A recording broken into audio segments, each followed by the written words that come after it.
Todos saben a esta altura que uno de cada tres pobres, uno de cada tres argentinos es pobre. Lo dijo oficialmente el INDEC, en este caso el INDEC no es cuestionado, es una cifra que preocupa. Y bueno, ahora viene la división, ¿no? Entre cuántos de estos pobres son herencia, cuántos de ellos son nuevos, es decir, a partir de la asunción de Mauricio Macri en diciembre. En un rato vamos a tener una entrevista para profundizar un poco más acerca de los números y hablar de los rostros que representan esos números. Antes el informe.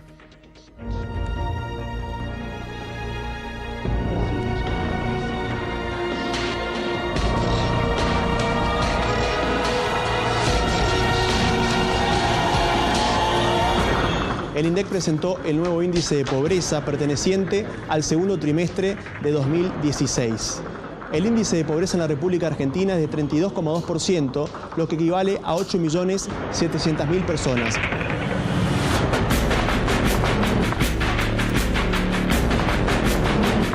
Para el segundo trimestre de 2016, el indicador de pobreza en términos porcentuales: hogares 23,1%, personas 32,2% y de indigencia hogares 4,8% y personas 6,3%. Cuando los resultados empiezan a demostrar que vamos por el camino correcto, lo que vamos a hacer es redoblar el esfuerzo hasta que todos los argentinos, nos lleve el tiempo que nos lleve, tengamos esa igualdad de oportunidades en la cual todos creemos.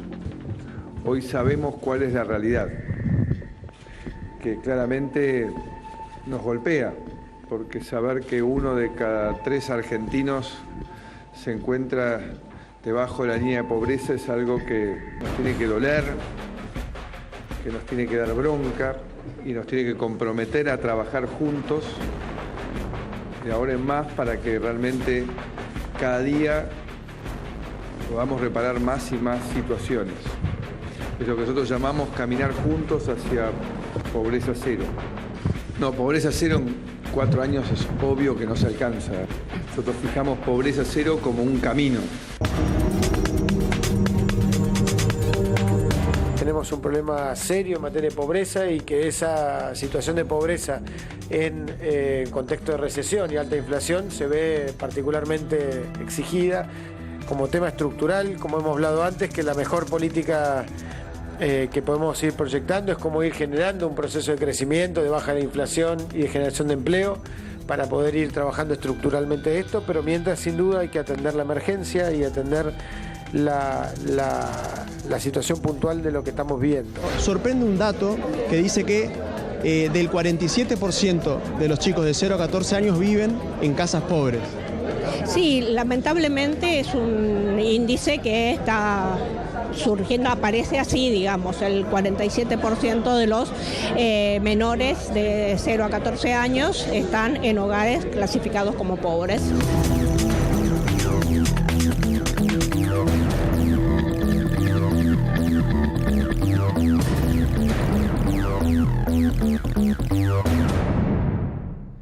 Bueno, y se abren por lo menos dos discusiones, ¿no? Más allá de, por supuesto, cómo hacer para que los pobres dejen de serlo. Pero respecto a esta radiografía, están quienes dicen que el anterior INDEC no era muy creíble cuando hablaba de una pobreza de menos del 5%, después se dejó de publicar.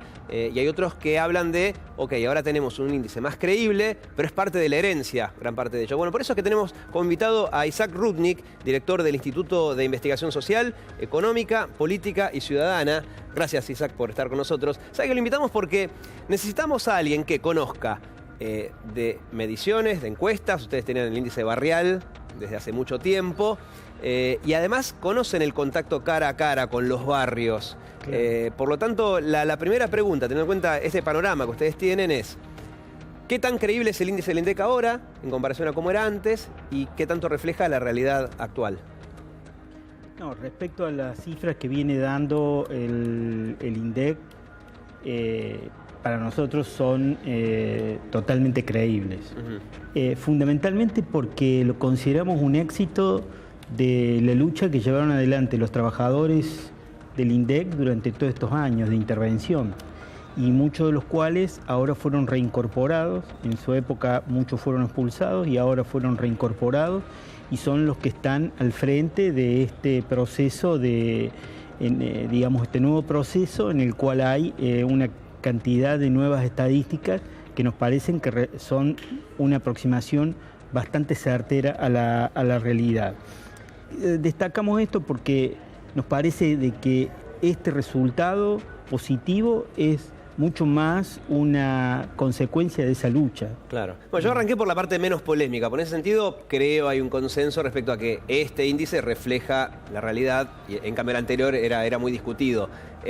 La segunda pregunta que viene es: Mauricio Macri dice que este es el número del cual quiere ser juzgado, ¿no? El famoso 32,2%. Dice, bueno, a partir de ahora, de 32,2, empiecen a juzgarme. Y muchos dicen, no, lo tenemos que empezar a juzgar respecto a cuántos pobres había en diciembre cuando él asumió.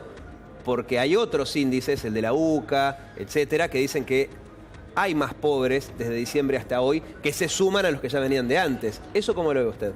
No, lo que nos parece es que en los años, sobre todo en la segunda etapa del kirchnerismo, se consolidó una estructura social, productiva, económica en el país que dejó afuera a un porcentaje importante de la población de la mano de obra económicamente activa, que llevó a que entre un 25 y un 30% de la población siempre estuvieran por debajo de la línea de pobreza. Sí, la UCA decía, por ejemplo, acompaño con datos, ¿no? El 2015 decía 29% de pobres, cuando el INDEC, el último dato que había dejado, era de el 3,7%. Y la UCA decía, no, es el 29%.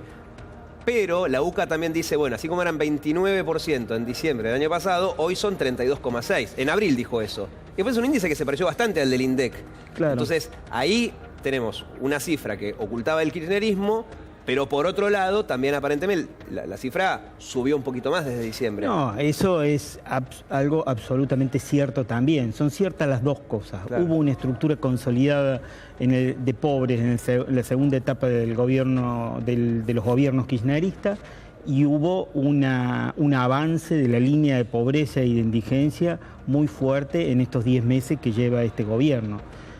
No son inventos, digamos, y no es solo la UCA lo que está corroborando con toda la autoridad que tiene una encuesta que lleva también muchos años de ser realizada y que se ha ido asentando y ha ido reflejando distintos aspectos de la realidad, no solo el tema de las canastas de ingresos, sino también son los propios números oficiales del INDEC, porque en estos días hemos tenido caída de la actividad industrial, caída de la construcción, caída del empleo en blanco y del empleo en negro, restricción del consumo, caída, aumento generalizado de los precios. O sea, estamos en una elevación de los precios desde la asunción de este gobierno del orden de cercano al 40% de los productos de primera necesidad de alimento. Ese combo es imposible que no esté dando como resultado la generación de nuevos pobres. Y esto se reflejó y lo venimos denunciando nosotros y el conjunto de los movimientos sociales, la Iglesia, Cáritas y los propios dirigentes sociales afines del gobierno, con Margarita Barrientos, que explicaban que se había sumado a los comedores comunitarios gente cercana a un porcentaje del 50% en los 2-3 primeros meses del año. Entonces, esto es imposible de ser negado por cualquier relato o por cualquier discurso. Así como el relato kirchnerista intentaba ocultar una parte de la realidad, que era la parte de los pobres, hoy este nuevo relato de este nuevo gobierno está intentando descargar todo en una herencia que es real, pero que obviamente las políticas que han llevado adelante no han avanzado en la promesa de campaña, que es achicar la pobreza, y mucho menos la pobreza cero. ¿Y qué dice el índice barrial, que es el que maneja su organización? O sea, ¿qué diferencias tiene con otros índices como el del INDEC, que es el oficial, o el de la UCA, etcétera? La diferencia o la particularidad, por decirlo de alguna manera, es que nosotros medimos los precios en los pequeños y medianos comercios donde compran habitualmente los vecinos y vecinas de los barrios populares. Entonces ahí hay una franja particular donde la dinámica de los precios, si bien está enmarcada dentro de la dinámica general, tiene sus propias particularidades. Y perdón que lo interrumpa, porque nos queda ya poco tiempo. Sí. ¿Esas son radiografías de la actualidad o se pueden hacer proyecciones? ¿Va a ser futuro? No, claro, son radiografías de la actualidad y se pueden hacer proyecciones. ¿Y qué le dicen esas proyecciones? Y las proyecciones nos dan situaciones muy preocupantes, donde seguramente no va a mejorar y probablemente pueda llegar a empeorar la situación. Bien, Isaac Rudnick, director del Instituto de Investigación Social, Económica, Política y Ciudadana, muchas gracias por su Gracias a usted presencia. por llamar. María Belén.